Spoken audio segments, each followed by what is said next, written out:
Hangi eğitim araştırma abi? Ben beni Arabi madde Arabi Kaç yer almış tabi? Bir kişi yoksa.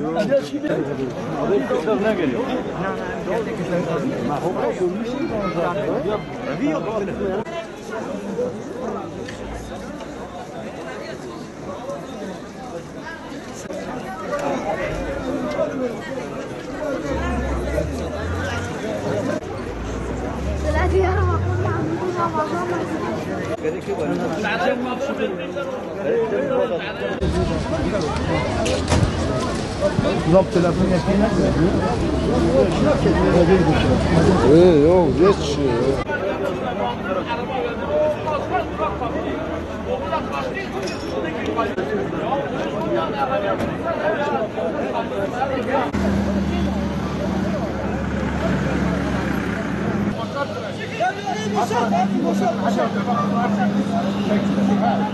Ya dayı bir çıkın boşa.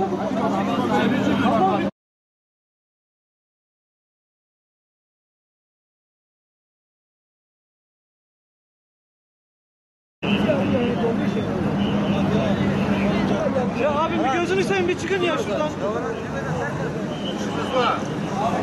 Sarı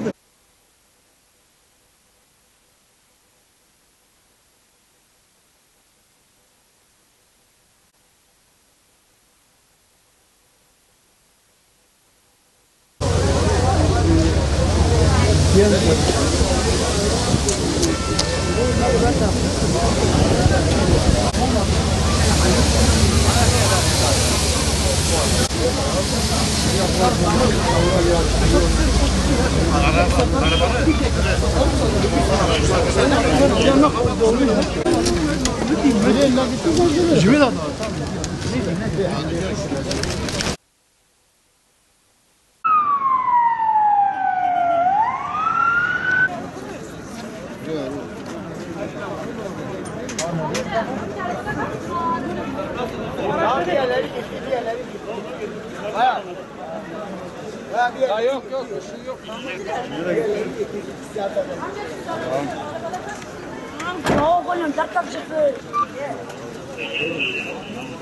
çıkın geri. Çocuklar çıkın geri. Çık geri.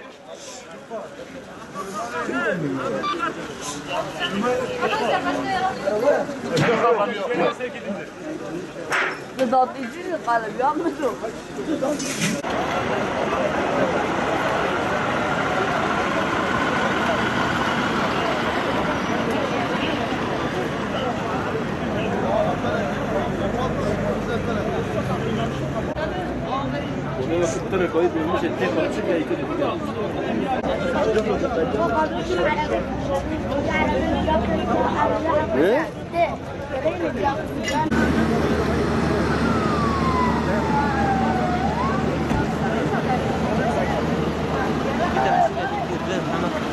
Abi biz burada konuşuyorduk.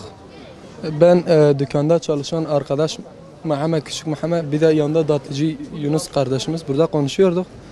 Bir baktık ani bir ses gürültüsü duyduk. Ben daha olayın şokundaydım. Baktım arkadaş beni içeri itmeye çalıştı. Daha yeni şoku atlamaya çalışıyordum. Bir baktım kamyon dolmuşu aşağı kadar götürdü. 2-3 tane dolmuştu. Olay yerine gittik, baktık bir tane arkadaşın burnu sanki yerinden kopmuştu. Olay böyle oldu işte. 2 ya da 3. Bir tanesi arkadaşımız oluyor. Tatlıcıdır. Burada çalışıyor. Kamyon şoförü kaçtı galiba. Biz yolda geliyordu, bize vurdu. Ondan sonra bunları hepsi çarptı götürdü arabayı. Önceki bize vurdu. Ondan sonra bunları hepsi götürdü onları. Çoktur, saymadım kaç tanedir, çok hepsi götürdü. Abi şimdi bu tır yukarıdan gelirken arabayı sürükleyip de geldi. Bu araba da yukarıdaydı, geldi Datlıcı'ya çarptı. Datlıcı'yı da orada beklerken o sürükleyip de kafası buraya geldi. 18-20 civarlarıydı. Biraz beklemeden araba bırakıp götürdüler.